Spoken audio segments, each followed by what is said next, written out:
Sud Radio Découverte Tourisme, Stéphane Zeremeta. Bonjour Stéphane. Bonjour Laurence. Directeur éditorial du Petit Futé. Alors ce matin, franchement, vous allez nous gâter, vous allez carrément nous faire rêver. Vous nous emmenez très loin. Oui. On part aux Bahamas. Bon, c'est plage de sable fin, eau turquoise, cocotier. Bon, on n'est pas en maillot de bain, mais vraiment, on a de quoi s'y précipiter. C'est un archipel qui est vraiment symbole de ce tourisme, chic, de magnifiques complexes hôteliers.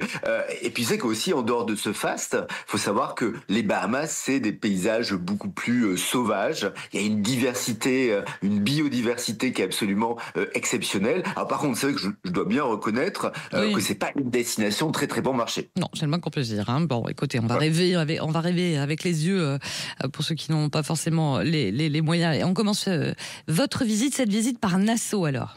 Alors Nassau, on est sur l'île Nouvelle-Providence, c'est la capitale des Bahamas. C'est généralement par cette ville qu'on arrive. On va y arriver soit en ferry, soit en avion. On va faire ça depuis Miami. À l'entrée du port, on remarque le fort Montaigu. Il est en pierre calcaire locale. Il date de 1741. C'est le plus ancien des trois forts qui dominaient la ville. On a le fort Fincastle aussi qui est à voir. On a une magnifique vue sur Nassau quand on y est, quand on est notamment depuis le haut de son phare, et on y accède par le Queen Staircase, c'est-à-dire l'escalier en fait de la reine, un escalier de 65 marches qui date des années 1800, et c'était pour les 65 ans de la reine Victoria. Ah oui, carrément. Il faut savoir aussi que Nassau abrite aussi parmi les plus intéressants musées des Bahamas.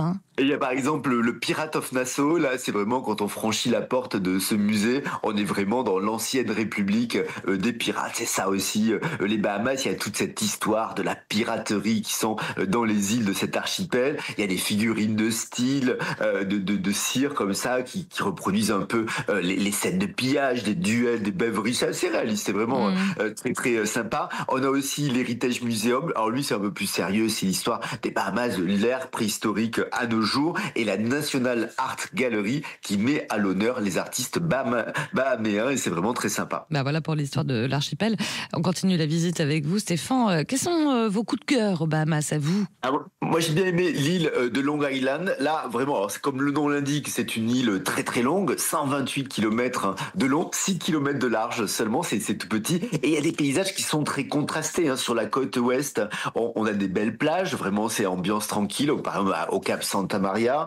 Et puis la côte est, elle, c'est plus rocheux, des falaises qui tombent à pic. On a ça aussi quand on est aux Bahamas. Alors c'est une île qui est un peu moins touristique, et notamment il y a des grottes qui témoignent de la civilisation précolombienne et des villages très authentiques. Donc ça peut être aussi ça. Les Bahamas, c'est pas que des grands resorts de luxe. Voilà. Et puis parmi les îles incontournables des Bahamas, il y a Harbour Island, c'est ça? Voilà, alors là c'est le côté un peu plus chic, le lieu de villégiature, elle est un peu jet set, il y a quelques milliardaires c'est pour vous, quoi. qui résident. Bon, oui, vraiment, si on veut rencontrer quelques milliardaires de passage pour essayer de sympathiser un tout petit peu. Ça n'a pas marché, donc. Et financer d'autres voyages. En tout cas, Harbour Island, on va peut-être juste aller y faire un petit saut, on n'est pas obligé d'y résister. Et à la plage Pink Sand, c'est une des plus belles des Bahamas. Alors en fait, le sable semble complètement rose. En fait, il n'est pas rose du tout, il est surmonté de débris de corail, enfin des jolis petits coraux.